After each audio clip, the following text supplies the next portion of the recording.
Good morning students. आज का जो हमारा टॉपिक है वो है class BSc third year and BSc BEd second year bio के लिए। टॉपिक रहेगा अपना गोनाड्स यानी जनक और इसका पार्ट नंबर पढ़ेंगे आज हम 25 नंबर। तो मैंने बताया था आपको कि मेल और फीमेल रिप्रोडक्टिव ऑर्गन होते हैं उसको संयुक्त रूप से गोनाड्स यानी जनक बोला जाता है। ठीक है, अब ये भी बताया था आपको गोनाड्स 2 टाइप के हैं यानी ओवरी और टेस्टिस। ठीक है, हम पढ़ रहे थे ओवरी।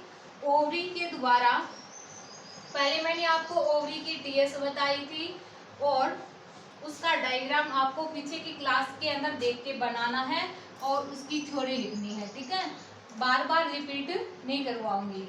और उसके बाद हम पढ़ रहे थे हार्मोन सीक्रेटेड बाय ओवरी यानी ओवरी के द्वारा कितने प्रकार के हार्मोन सीक्रेट हो रहे थे। हम क्या पढ़ रहे थे, हार्मोन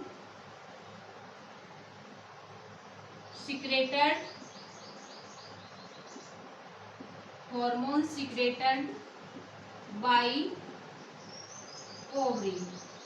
ठीक है, हार्मोन सीक्रेटेड बाय ओवरी यानी अंडाशय के द्वारा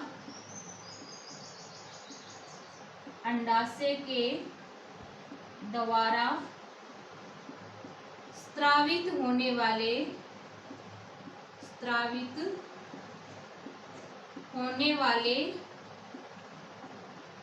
हार्मोन। हमारा जो पॉइंट चल रहा था वो क्या था, अंडाशय के द्वारा स्रावित होने वाले हार्मोन। तो मैंने बताया था आपको अंडाशय के द्वारा मेनली 3 हार्मोनों का स्रावण किया जाता है। फर्स्ट था एस्ट्रोजन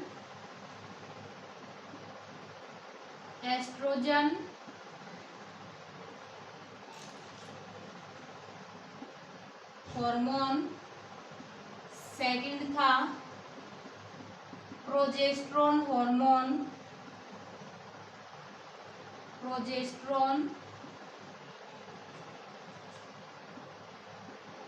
हार्मोन और थर्ड क्या था, रिलैक्सिंग हार्मोन। ठीक है,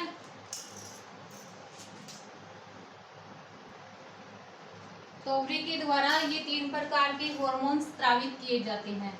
हमने फर्स्ट पढ़ा था एस्ट्रोजन हार्मोन। एस्ट्रोजन हार्मोन की नेचर पढ़ी थी और फंक्शंस ऑफ एस्ट्रोजन हार्मोन हमने पिछली क्लास के अंदर पढ़ा था कि एस्ट्रोजन हार्मोन के क्या क्या कार्य होते हैं। ठीक है, आज इस क्लास के अंदर अपन पढ़ेंगे प्रोजेस्टेरोन हार्मोन। ठीक है, क्या पढ़ेंगे आज, प्रोजेस्टेरोन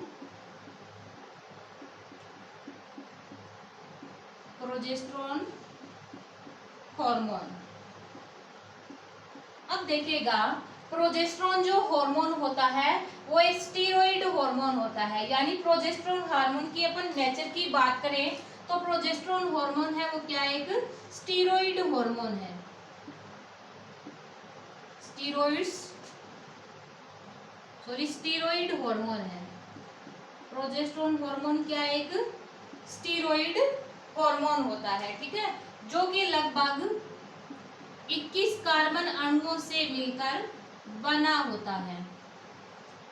ध्यान रखिएगा, प्रोजेस्टेरोन एक स्टीरॉइड हार्मोन होता है जो कि 21 कार्बन अणुओं से मिलकर बना होता है। ठीक है, अब देखिएगा इस प्रोजेस्टेरोन हार्मोन का जो स्रावण है वो कार्पस ल्यूटियम के द्वारा किया जाता है। किसके द्वारा, कार्पस ल्यूटियम के द्वारा किया जाता है। कार्पस ल्यूटियम क्या होती है वो भी मैंने पिछली क्लास के अंदर बता दिया था आपको, बार बार रिपीट नहीं होगा। ठीक है, ध्यान रखिएगा, प्रोजेस्टेरोन एक स्टीरॉइड हार्मोन है जो कि 21 कार्बन अणुओं से मिलकर बना होता है और इस प्रोजेस्टेरोन हार्मोन का सिक्रेशन यानी स्रावण किसके द्वारा किया जाता है, कार्पस ल्यूटियम के द्वारा किया जाता है। ठीक है, अब देखिएगा इस प्रोजेस्टेरोन हार्मोन का स्रावण इम्प्लांटेशन के पश्चात प्लेसेंटा के द्वारा भी किया जाता है।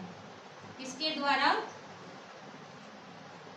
इम्प्लांटेशन यानी आरोपण के पश्चात जो प्लेसेंटा नामक संरचना बनती है, इस प्लेसेंटा नामक संरचना के द्वारा भी प्रोजेस्टेरोन हार्मोन का क्या किया जाता है, स्त्रावण किया जाता है। इसके अलावा जो भ्रूण की एड्रिनल ग्लैंड होती है, एड्रिनल जो ग्लैंड होती है, उसके कोर्टेक्स भाग के द्वारा भी कुछ मात्रा में प्रोजेस्टेरोन हार्मोन का क्या किया जाता है, स्त्रावण किया जाता है। तो ध्यान रखिएगा, कार्पस ल्यूटियम के द्वारा प्रोजेस्टेरोन हार्मोन का स्त्रावण कब होगा, फर्टिलाइजेशन से पहले प्रोजेस्टेरोन हार्मोन का स्त्रावण कौन करती है, कार्पस ल्यूटियम करती है। बट फर्टिलाइजेशन के पश्चात यानी इम्प्लांटेशन की क्रिया के पश्चात प्लेसेंटा के द्वारा प्रोजेस्टेरोन हार्मोन का क्या किया जाता है, स्त्रावण किया जाता है।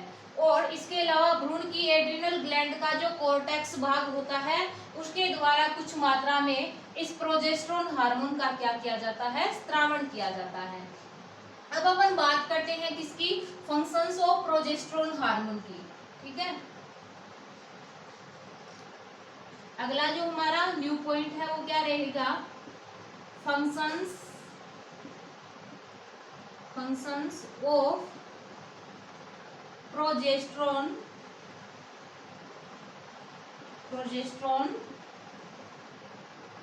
हार्मोन। प्रोजेस्टेरोन हार्मोन के कार्य, प्रोजेस्टेरोन हार्मोन के कार्य। तो प्रोजेस्टेरोन हार्मोन के निम्न कार्य होते हैं, देखिएगा। सबसे पहला functions, effect on uterus, effect on uterus यानी गर्भाशय पर प्रभाव। Second, effect on breast gland, breast gland यानी स्तन ग्रंथियों पर प्रभाव, स्तन ग्रंथियों पर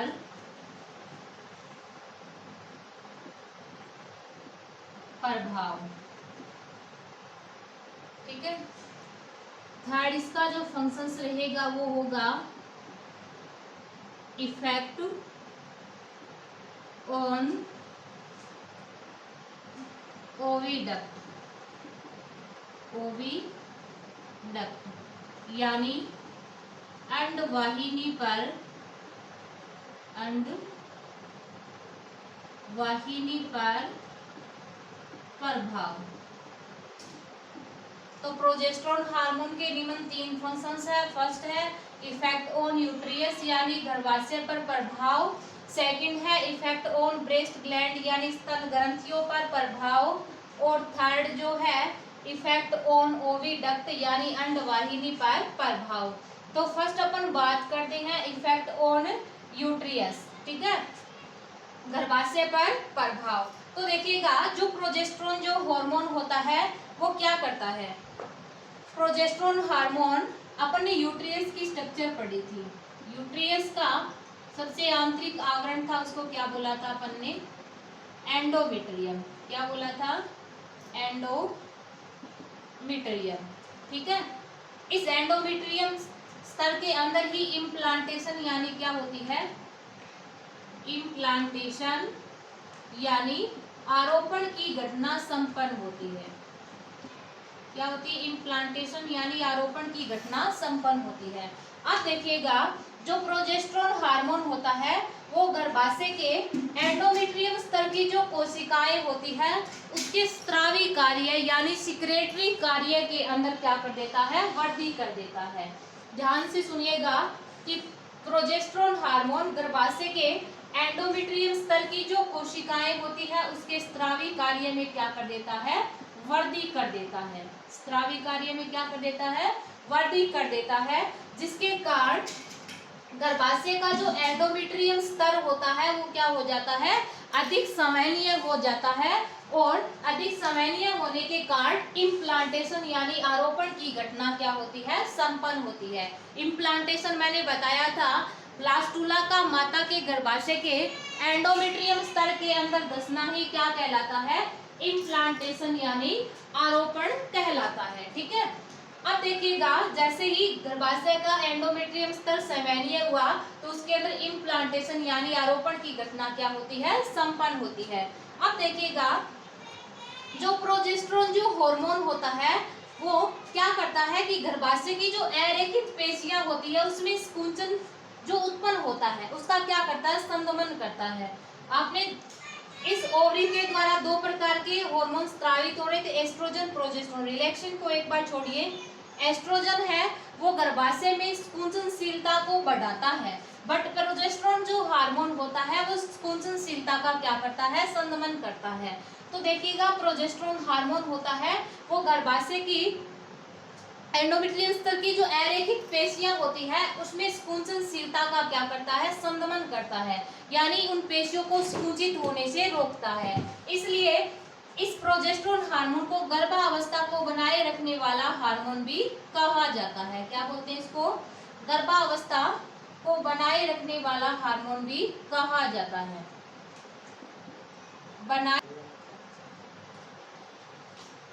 इसको क्या बोलते हैं, यानी गर्भाशय की अरेखित पेशियों को स्कुंचित होने से रोकता है, इसलिए इसको गर्भावस्था को बनाए रखने वाला हार्मोन भी कहा जाता है। किसको, प्रोजेस्टेरोन हार्मोन को। अब देखिएगा जो सेकंड फंक्शन है वो कौन सा है, इफेक्ट ऑन ब्रेस्ट ग्लैंड यानी स्तन ग्रंथियों पर प्रभाव। ठीक है, स्तन ग्रंथियों पर प्रभाव की अपन बात करें तो जो प्रोजेस्टेरोन जो हार्मोन होता है वो क्या करता है कि स्तन ग्रंथियां जो होती है उसमें कुपिकीय वृद्धि को प्रेरित करता है। कुपिकीय वृद्धि को क्या करता है, प्रेरित करता है। ठीक है, प्रोजेस्टेरोन हार्मोन स्तन ग्रंथियों के अंदर कुपिकीय वृद्धि को क्या करता है, प्रेरित करता है। ब्रेस्ट ग्लैंड के अंदर इसका इतना ही फंक्शंस होता है। थर्ड अपन फंक्शंस की बात करते हैं, इफेक्ट ऑन ओविडक्ट यानी अंडवाहिनी पर प्रभाव। तो अंडवाहिनी पर किस प्रकार से इसका प्रभाव पड़ता है, किसका, प्रोजेस्टेरोन हार्मोन का। तो देखिएगा जो प्रोजेस्टेरोन हार्मोन होता है वो अंडवाहिनी की जो म्यूकोसा सेल होती है या म्यूकस सेल होती है उसको म्यूकस स्रावित करने के लिए क्या करता है, प्रेरित करता है, ताकि इस अंडवाहिनी से गुजर रहे अंडाणु को क्या मिल सके, पोषण मिल सके। अंडवाहिनी से गुजर रहे अंडाणु को क्या मिल सके, पोषण मिल सके। ठीक है, तो इसी के साथ प्रोजेस्टेरोन हार्मोन के फंक्शंस कंप्लीट होते हैं। आगे अपन बात करते हैं किसकी, रिलैक्सिन हार्मोन की। थर्ड हार्मोन कौन सा है, रिलैक्सिन हार्मोन।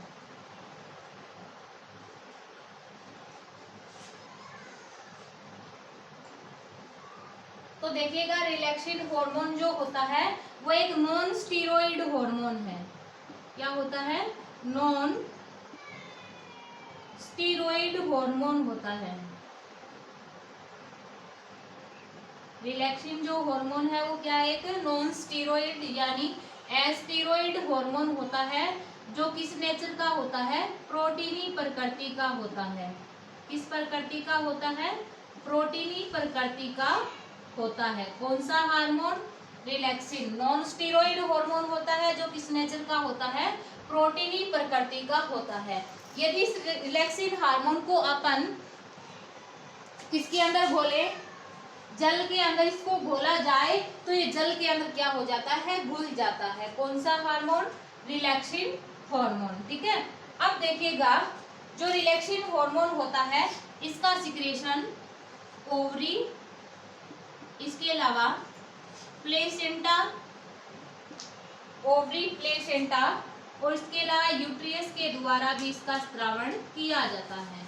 रिलैक्सिन हार्मोन का किसके द्वारा स्त्रावण किया जाता है, ओवरी, प्लेसेंटा और यूट्रियस के द्वारा रिलैक्सिन हार्मोन का क्या किया जाता है, स्त्रावण किया जाता है। ठीक है, अब देखिएगा, जो लेबर पेन यानी प्रसव पीड़ा के अंतिम समय में प्लेसेंटा के द्वारा इस रिलैक्सिन हार्मोन का क्या किया जाता है, स्त्रावण किया जाता है। कौन से हार्मोन का, रिलैक्सिन हार्मोन का स्त्रावण किया जाता है।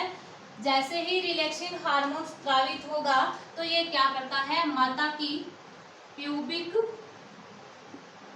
सिम्फाइसिस, प्यूबिक सिम्फाइसिस जो संधि होती है उसको लूज कर देता है। ध्यान रखिएगा, लेबर पेन के अंतिम समय में प्लेसेंटा के द्वारा रिलैक्सिन हार्मोन स्रावित किया जाता है। यह जो रिलैक्सिन हार्मोन होता है वो माता की प्यूबिक सिम्फाइसिस संधि को क्या कर देता है, ढीला कर देता है। ठीक है, जिसके कारण बच्चे का जो जन्म होता है वो आसानी से हो जाता है। इसी के साथ ये तीन हार्मोन्स थे ओवरी के द्वारा स्रावित किए जा रहे थे। एस्ट्रोजन, प्रोजेस्टेरॉन और रिलैक्सिन हार्मोन क्या होते हैं, कंप्लीट होते हैं। आगे अपन बात करते हैं hormonal control of ovarian cycle, या फिर आप इस प्रकार से भी लिख सकते हैं इसको, hormonal control of ovary functions, यानी अंडाशय के कार्यों पर हार्मोनों का नियंत्रण।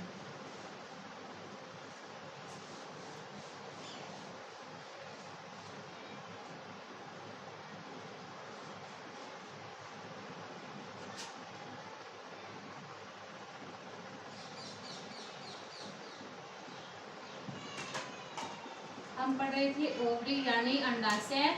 आज का जो हमारा पॉइंट है वो क्या रहेगा, hormonal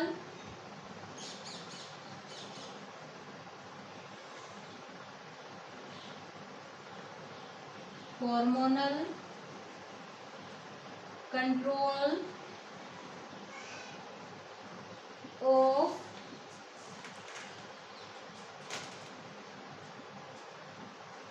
ovary functions, hormonal control of ovary functions यानी अंडाशय के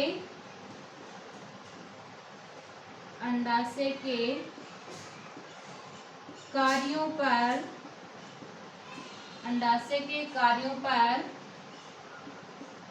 हार्मोनों का, अंडाशय के कार्यों पर हार्मोनों का नियंत्रण।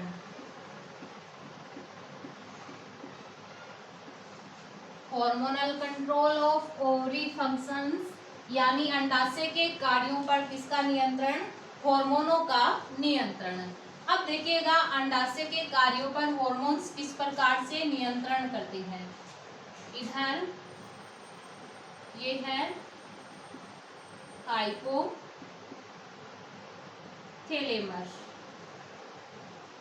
इसके द्वारा स्रावित किया जाएगा GnRH यानी गोनेडोट्रोपिन,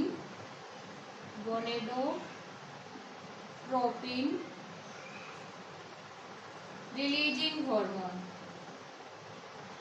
गोनेडोट्रोपिन रिलीजिंग हार्मोन। ठीक है, अब देखिएगा जो GnRH होता है वो किसमें छोड़ा जाता है, ब्लड के अंदर। ठीक है, और ब्लड इसको कहाँ तक पहुंचाता है, एडिनो हाइपोफाइसिस तक, एडिनो हाइपोफाइसिस तक। ठीक है, अब एडिनो हाइपोफाइसिस क्या स्रावित करती है, एफएसएच यानी फॉलिक्यूलर स्टिमुलेटिंग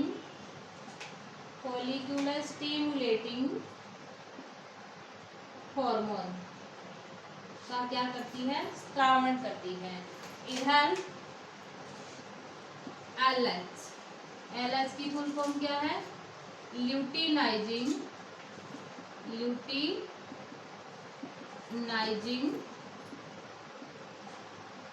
हार्मोन का क्या करती है, स्त्रावण करती है। ठीक है, अब देखिएगा जो एफएसएच होता है वो ओवरी यानी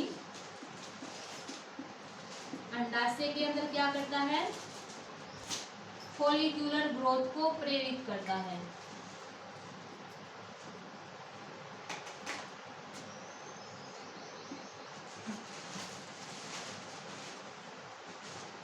स्टिमुलेट ऑफ फॉलिक्यूलर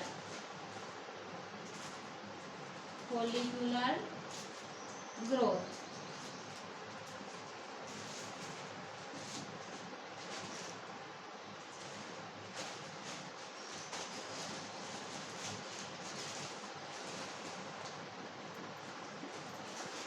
फॉलिकल इसके द्वारा क्या स्त्रावित किया जाता है, प्रोजेस्टेरोन।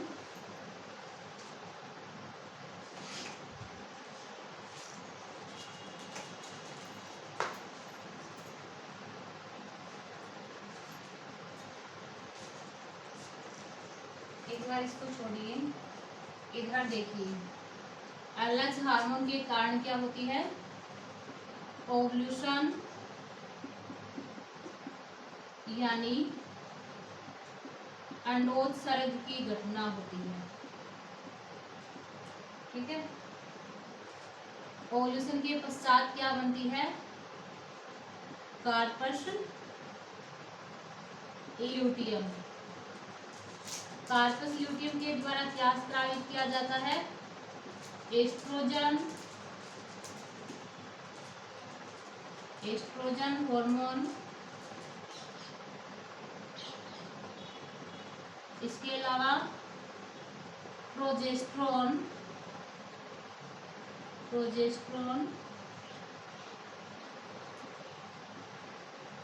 हार्मोन। ठीक है, ये दोनों हार्मोन्स पॉजिटिव इफेक्ट डालते हैं किस पे,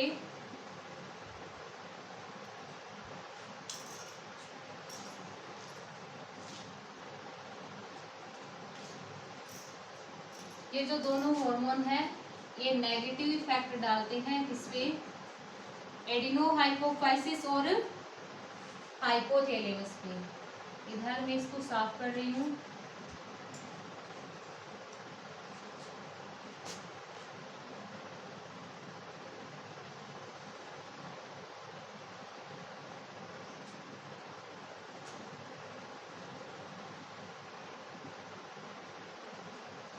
इधर फॉलिकल्स के द्वारा क्या स्त्रावित किया जाएगा, oestrogen hormone.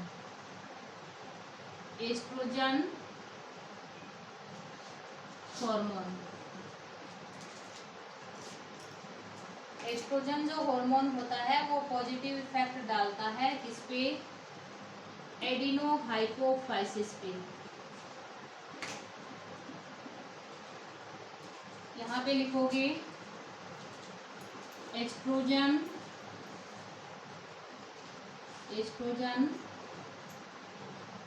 Hormone in blood plasma. इधर लिखोगे estrogen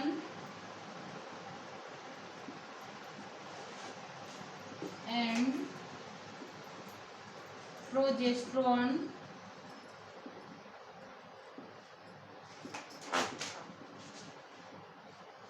hormone in blood plasma. ठीक है, अब देखिएगा अपन क्या पढ़ रहे हैं, अपना पॉइंट क्या है, इसके नीचे अब इस डायग्राम के नीचे भी क्या लिख सकते हो, हार्मोनल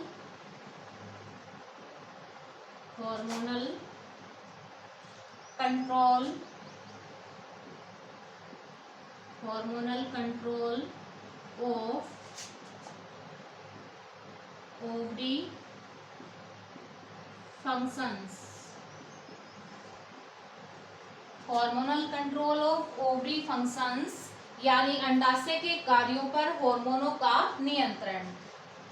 अपना पॉइंट भी यही है और हेडिंग भी क्या है, यही है। अब देखिएगा, जो हाइपोथैलेमस होती है वो जीएनआरएच यानी गोनेडोट्रोपिन रिलीजिंग हॉर्मोन्स का क्या करती है, स्त्रावण करती है। हाइपोथैलेमस जब जीएनआरएच हार्मोन का स्त्रावण करती है तो इसको किसमें छोड़ती है, ब्लड के अंदर छोड़ती है। अब जीएनआरएच हार्मोन का टारगेट ऑर्गन यानी लक्ष्य अंग क्या है, एडिनोहाइपोफाइसिस यानी अग्र पीयूष ग्रंथि होती है। अब जैसे ही हाइपोथैलेमस जीएनआरएच को ब्लड के अंदर यानी रक्त के अंदर छोड़ती है तो ये जो रक्त होता है इस हार्मोन को इस एडिनोहाइपोफाइसिस यानी इस अग्र पीयूष ग्रंथि के अंदर क्या कर देता है, पहुंचा देता है। अब जैसे ही जीएनआरएच हार्मोन होता है वो एडिनोहाइपोफाइसिस यानी अग्र पीयूष ग्रंथि में पहुंचता है तो अग्र पीयूष ग्रंथि की जो कोशिकाएं होती है, उपला कोशिकाएं, उनको एलएच और एफएसएच हार्मोन स्रावित करने के लिए क्या करता है, प्रेरित करता है। एफएसएच की फुल फॉर्म क्या है, फॉलिक्यूलर स्टिमुलेटिंग हार्मोन, और एलएच की फुल फॉर्म क्या है, ल्यूटिनाइजिंग हार्मोन। अब देखिएगा, एडिनोहाइपोफाइसिस के द्वारा जो एफएसएच यानी फॉलिक्यूलर स्टिमुलेटिंग हार्मोन स्रावित किया जाता है, यह हार्मोन भी किसमें छोड़ा जाता है, ब्लड के अंदर। यानी एडिनोहाइपोफाइसिस इस हार्मोन को भी किसमें रिलीज करती है, ब्लड के अंदर। अब जैसे ही एडिनोहाइपोफाइसिस इस एफएसएच को ब्लड के अंदर छोड़ती है तो आप सभी जानते हो कि एफएसएच का जो टारगेट ऑर्गन यानी लक्ष्य अंग होता है वो क्या होती है, ओवरी यानी अंडाशय होता है। तो जैसे ही एडिनोहाइपोफाइसिस के द्वारा एफएसएच रिलीज किया जाता है किसके अंदर, रक्त के अंदर, तो रक्त होता है इस एफएसएच हार्मोन को ओवरी यानी अंडाशय के अंदर पहुंचा देता है। अब जैसे ही एफएसएच हार्मोन अंडाशय के अंदर पहुंचता है तो अंडाशय के अंदर यह एफएसएच हार्मोन फॉलिक्यूलर ग्रोथ को प्रेरित करता है यानी पुटकीय वृद्धि को क्या करता है, प्रेरित करता है। यहाँ पे लिख रखा है स्टिमुलेट ऑफ फॉलिक्यूलर ग्रोथ यानी पुटकीय वृद्धि का क्या। तो जैसे ही एफएसएच ओवरी के अंदर पहुंचा, ओवरी के अंदर उन्होंने क्या कर दिया, पुटकीय वृद्धि को प्रेरित कर दिया, जिसके कारण से पुटक निर्माण की क्रिया क्या हो जाती है, प्रारंभ हो जाती है। अब देखिएगा, जो फॉलिकल्स की जो थीका इंटरना होती है उसके द्वारा एस्ट्रोजन हार्मोन का क्या किया जाता है, स्त्रावण किया जाता है। अब जैसे जैसे एस्ट्रोजन हार्मोन स्रावित किया जाएगा तो ब्लड प्लाज्मा के अंदर किसकी मात्रा बढ़ेगी, एस्ट्रोजन हार्मोन की। तो देखिएगा, ब्लड प्लाज्मा में उपस्थित एस्ट्रोजन हार्मोन की अधिक मात्रा एडिनोहाइपोफाइसिस पे पॉजिटिव इफेक्ट डालती है। यानी कहने का मीन ये है कि ब्लड प्लाज्मा में उपस्थित एस्ट्रोजन हार्मोन की अधिक मात्रा एडिनोहाइपोफाइसिस को अधिक मात्रा में एलएच और एफएसएच हार्मोन स्रावित करने के लिए क्या करता है, प्रेरित करता है। ठीक है। अब इधर देखिए कि जैसे ये फॉलिकल्स अपनी अंतिम अवस्था में, कौन सा follicle, Graafian follicle, Graafian follicle जैसे ही अपनी अंतिम अवस्था में पहुंचेगा तो अग्र पीयूष ग्रंथि के द्वारा स्रावित होने वाले एलएच हार्मोन के स्त्रावण की सांद्रता 6 से 20 गुना बढ़ जाती है। ध्यान रखिएगा, जैसे ही ग्राफियन फॉलिकल्स अपनी अंतिम अवस्था में पहुंचता है तो एडिनोहाइपोफाइसिस के द्वारा स्रावित होने वाले एलएच हार्मोन के स्त्रावण की सांद्रता पहले की तुलना में 6 से 20 गुना क्या हो जाती है, बढ़ जाती है। ठीक है। अब देखिएगा, जिसके कारण जो ग्राफियन फॉलिकल होता है यानी ग्राफियन पुटक होता है, फट जाता है। फटने के कारण जो सेकेंडरी oocyte होती है, कौन सी oocyte, सेकेंडरी जो oocyte होती है वो फेलोपियन ट्यूब यानी अंडवाहिनी की तरफ चली जाती है। इस घटना को अपन क्या बोलते हैं, ओवल्यूशन यानी अंडोत्सर्ग। ग्राफियन फॉलिकल का फटना, सेकेंडरी oocyte का फेलोपियन ट्यूब यानी अंडवाहिनी की तरफ चले जाना ही क्या कहलाता है, ओवल्यूशन यानी अंडोत्सर्ग कहलाता है। अब देखिएगा कि शेष बचा हुआ जो ग्राफियन फॉलिकल यानी ग्राफियन पुटक होता है उसमें एक रक्त के थक्के के समान, किसके समान, ब्लड क्लॉट यानी रक्त के थक्के के समान संरचना बनती है। शेष बचे हुए ग्राफियन फॉलिकल के अंदर एक रक्त के थक्के के समान संरचना बनती है। इस संरचना को कार्पस ल्यूटियम कहा जाता है। क्या बोलते हैं इस संरचना को, कार्पस ल्यूटियम कहा जाता है। यह जो कार्पस ल्यूटियम होती है एक चक्रीय ग्रंथि की तरह कार्य करती है। कार्पस ल्यूटियम एक चक्रीय ग्रंथि यानी साइक्लिक ग्लैंड की तरह कार्य करती है, जो किसका स्त्रावण करती है, एस्ट्रोजन और प्रोजेस्टेरोन हार्मोन का क्या करती है, स्त्रावण करती है। अब देखिएगा ये दोनों ही जो हार्मोन होते हैं इस कार्पस ल्यूटियम को बनाए रखने का क्या करते हैं, कार्य करते हैं।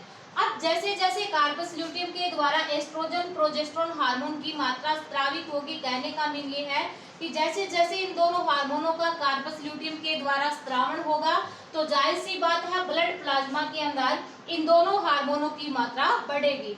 इस प्रकार ब्लड प्लाज्मा में उपस्थित एस्ट्रोजन प्रोजेस्टेरोन हार्मोन की मात्रा एडिनोहाइपोफाइसिस और हाइपोथैलेमस पर नेगेटिव इफेक्ट डालती है, जिसके कारण हाइपोथैलेमस जीएनआरएच हार्मोन का स्रावण क्या कर देती है, बंद कर देती है। कहने का मीन ये है कि ये दोनों हार्मोन हाइपोथैलेमस के द्वारा स्रावित होने वाले जीएनआरएच हार्मोन के स्रावण का क्या करते हैं, इनहिबिशन यानी संगमन कर देते हैं। और इसी के साथ साथ एडिनोहाइपोफाइसिस के द्वारा स्रावित होने वाले एलएच और एफएसएच हार्मोन के स्रावण का भी क्या करता है, ये इनहिबिशन करता है, ताकि जो ओवेरियन साइकिल है उसी अवस्था के अंदर बना रहे। बट दो कंडीशन रखी जाती है, यदि फर्टिलाइजेशन हो जाता है तो कार्पस ल्यूटियम बनी रहती है, कार्पस ल्यूटियम बनी रहती है तो एस्ट्रोजन हार्मोन और प्रोजेस्टेरोन हार्मोन भी बने रहते हैं, और जो ओवेरियन साइकिल होता है वो इसी अवस्था के अंदर रुका रहता है। बट यदि फर्टिलाइजेशन नहीं हो पाता तो कार्पस ल्यूटियम होती है वो निष्क्रिय होकर एक सफेद रंग की संरचना कार्पस एल्बिकन्स में चेंज हो जाती है। किसमें, कार्पस एल्बिकन्स में परिवर्तित हो जाती है। जैसे ही कार्पस ल्यूटियम कार्पस एल्बिकन्स में परिवर्तित होगी, एस्ट्रोजन प्रोजेस्टेरोन हार्मोन की मात्रा क्या हो जाती है, कम हो जाती है, और जैसे ही एस्ट्रोजन प्रोजेस्टेरोन हार्मोन की मात्रा कम होगी उसी के साथ नया ओवेरियन साइकिल यानी नया अंडाशय चक्र क्या हो जाता है, प्रारंभ हो जाता है। इसी के साथ गोनाड्स के अंदर जो फर्स्ट पॉइंट ओवरी था वो कंप्लीट होता है। आगे मिलते हैं नेक्स्ट क्लास के अंदर।